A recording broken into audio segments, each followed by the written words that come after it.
Hello everybody, Josh/Aurora2894 here with another video. So first off, I'd just like to say I'm sorry about the sound issues in the previous videos. I've turned the sound up for this one and hopefully it will be fixed when I actually upload.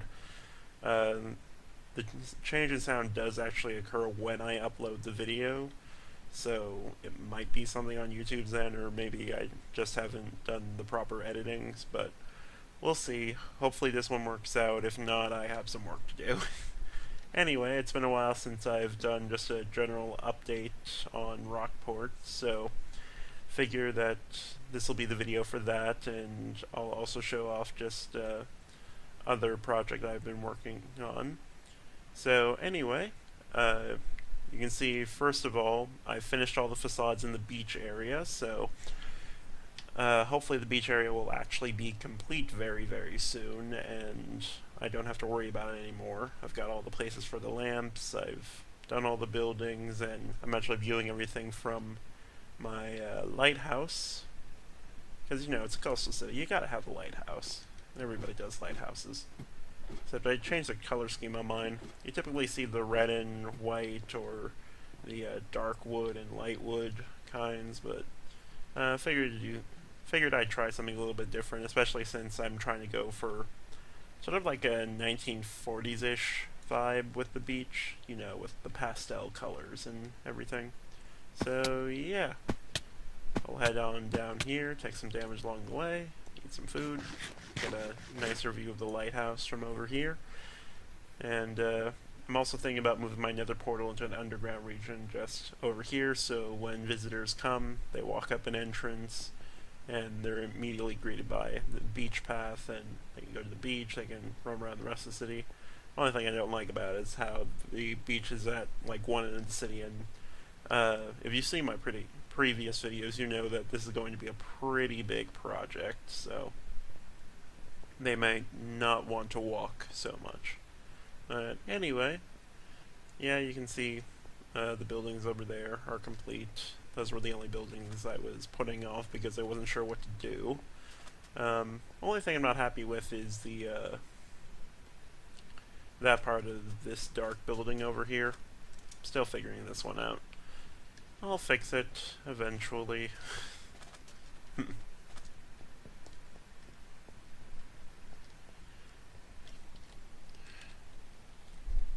Coolio. Anyway, let me run over to the town square and show you what else has been done. Like, well, first of all, I got a new resident. Aurora, one of the newer server guys, has his own apartment now. So I'll quickly show that. Very small building, but it's what he preferred. Anyway, back to up here. Finished all the buildings over here, since I no longer had to worry about the space constraint and can actually, like, work out everything, so that's nice.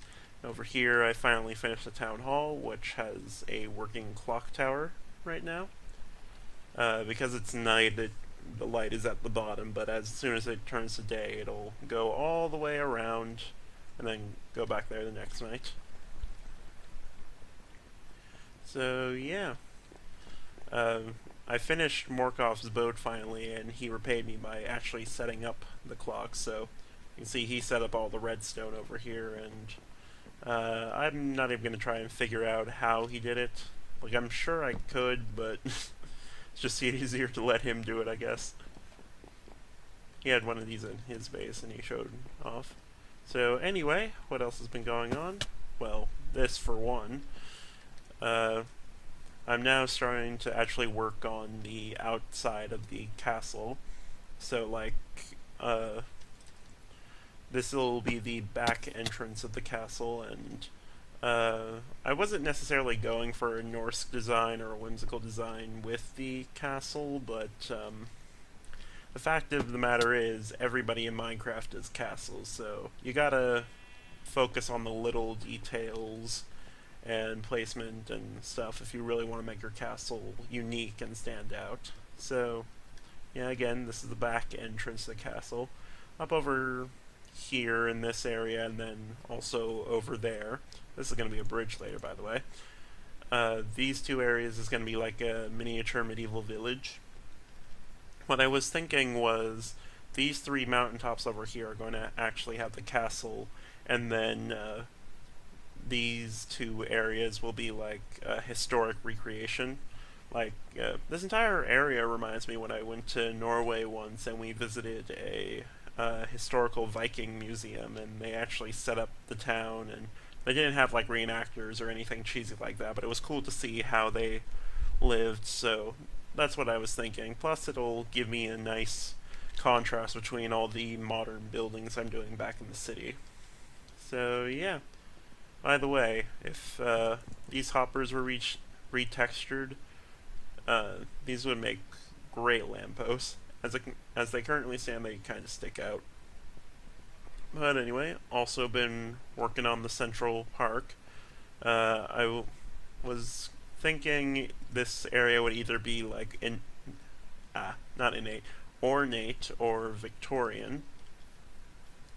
But in the end, I decided to make it like whimsical and free-flowing instead. And basically, what I just mean by whimsical is any build that's sort of like moving, that's not symmetrical, that's really pays attention to small details. Like usually when you see creative builders make like giant animals and things like that.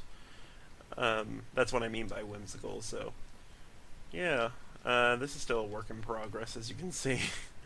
I'm happy with how the trunk came out. I'm still working on the leaves. I want it to be very flat topped and make it more like a canopy, I guess. But yeah, this build is just really out of my comfort zone because I usually do very structurally sound modern builds, if you understand what I mean by that. So yeah, I guess in the next episode I'll show off this area when it's done, if it ever gets done.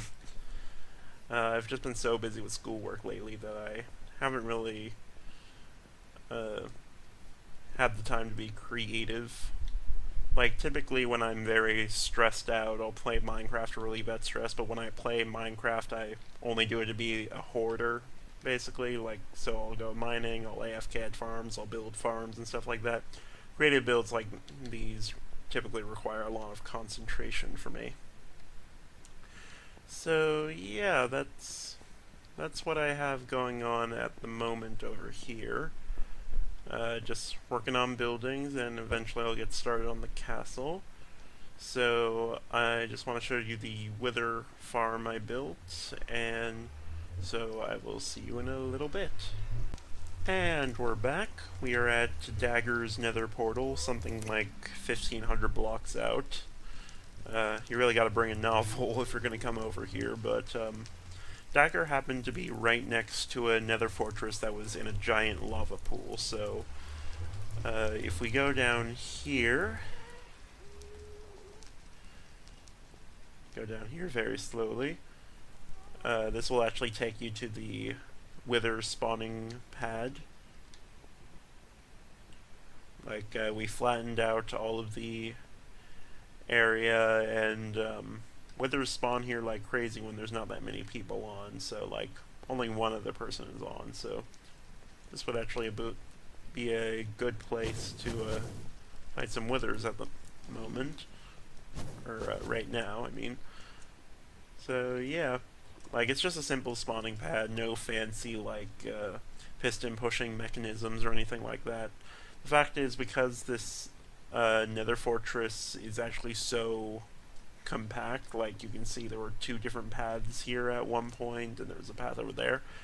Withers are just spawning everywhere. Like, they don't necessarily follow the whole box pattern at junctions like these that everybody says they spawn at. So yeah, I figured it'd just be easier to get this up and going, and the fact is, since we do have a bunch of new people on the server, they're going to want beacons. And I know for my city I'm probably going to need like 12 more beacons if it ever gets finished, because my city is so spread out. So yeah, nothing fancy, as said. that's pretty much it. I think I'm going to hang out here for a few and actually try to get a few skulls. I fought maybe like 4 withers in the past week from this farm. And yeah, that's it for now. I'm not too sure when my next video will be. Probably be explaining the end project later, which that's still way too far off to really make a video about, but anyway, hope you guys enjoyed this video. Leave a like, subscribe if you liked the video. Any comments, suggestions, feedback, all greatly appreciated, and I will see you all next time.